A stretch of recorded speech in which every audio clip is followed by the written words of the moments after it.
dilaksanakannya sidang skripsi. Dan perkenalkan, nama saya Muhammad Fikri Sondeng dari Teknik Industri Angkatan 2016 reguler pagi. Sebelumnya saya ingin mengucapkan terima kasih kepada dosen pembimbing yang telah hadir, yaitu Bapak Rizky Haryanto, Bapak Budi Sumartono, dan Bapak Ari Mutibowo. Ucapan terima kasih juga kepada dosen pembimbing saya yang telah meluangkan waktu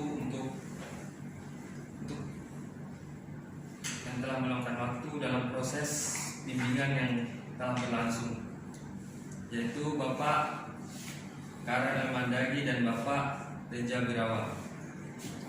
Pada kesempatan kali ini ada 3 hal yang akan dibahas dalam presentasi kali ini. Yang pertama yaitu alasan mengapa mengambil judul skripsi yang mencakup latar belakang, rumusan masalah, tujuan penelitian, dan batasan masalah. Yang kedua itu metode penelitiannya yang mencakup subjek penelitian, proses pengumpulan data, dan proses pengolahan data. Dan yang ketiga hasil penelitian.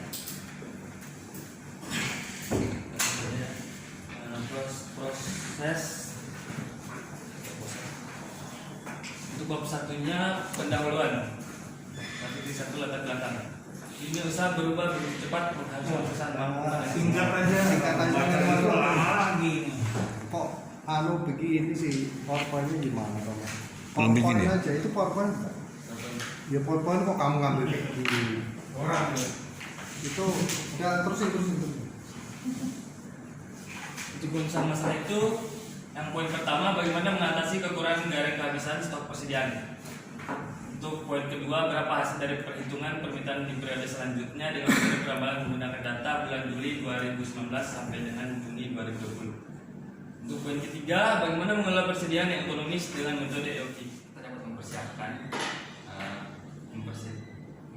persediaan yang kemungkinan mempersiapkan persediaan di masa yang akan datang agar mengurangi biaya penyimpanan gudang tersebut. Kalau kita nggak ramalkan apa? Kalau kita pakai metode peramalan dan kalau kita tidak memakai peramalan, kira-kira apa yang terjadi gitu loh? Masalah apa yang terjadi kalau kita tidak meramalkan, dan bagaimana kalau kita meramalkan? Kalau misalnya kita meramalkan persediaan untuk bulan depannya,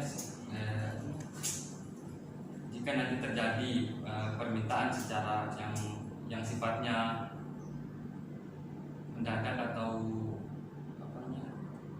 yang sifatnya yang tiba-tiba gitu Pak ya, permintaan yang tiba-tiba kita dapat mempersiapkan gitu. Soalnya sudah ada peramalan yang sebelumnya. Kalau misalnya kita tidak menggunakan peramalan, yang itu bisa seperti yang contoh kasus di perusahaan PT Trigana ini, karena sebelumnya itu belum ada peramalan, jadi kalau ada permintaan itu jadi nunggu jadi untuk operasi pesawat itu nunggu sampai produknya itu datang dari cabang yang di Sentani, yang di Surabaya. Ya pengertian peramalan sendiri itu mungkin salah satu dampaknya lah gitu ya. Tapi salah satu pengertian kenapa kita memakai peramalan dibanding kalau kita tidak memakai peramalan gitu. Itu peramalan kan untuk memperkirakan kejadian yang akan datang, mengumumkan kejadian yang akan datang. Kejadian datang nggak usah diperamalan, pakai feeling aja, kita menggunakan data lalu itu menjadi dengan kebiasaannya saja itu bisa. Kurang efektif Pak kalau misalnya sebelumnya kalau tanpa menggunakan metode peramalan. Metode single exponential smoothing Pak. Exponential smoothing sama? Nah, untuk perhitungan saya menggunakan 3 metode single exponential smoothing dan metode moving average. Dari perhitungan itu nilai error terkecil itu ada di single exponential smoothing dengan nilai 8,899%. Jadi untuk periode selanjutnya di bulan Juli saya menggunakan metode single exponential smoothing. Kenapa kok bisa? Memang secara matematik, secara perhitungan matematik, kualitatif yang tepat itu metode exponential smoothing. Kok kenapa nggak naik saja? Naik kan kemarin dengan sekarang kita pakai lagi. Ya, kalau average, kamu average juga ya? Average yang lalu kita gunakan, terus kita jumlah berarti itu. Tapi kok kenapa exponential smoothing yang paling bagus itu loh? Kita tidak minta data, tapi kita logika saja.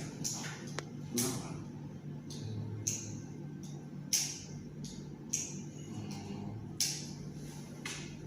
Kalau data single eksponensial itu dia hanya memprediksi 1 bulan ke depan dengan membutuhkan data aktual satu periode sebelumnya.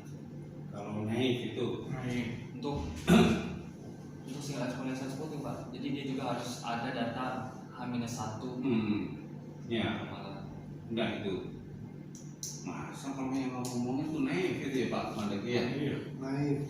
Yang saya tanyakan adalah exponential smoothing. Kenapa naik kan hanya data masa lalu doang ya, kita pakai sekarang. Average data masa lalu kita pakai juga bagi gitu ya kan. Nah terus kamu exponential smoothing.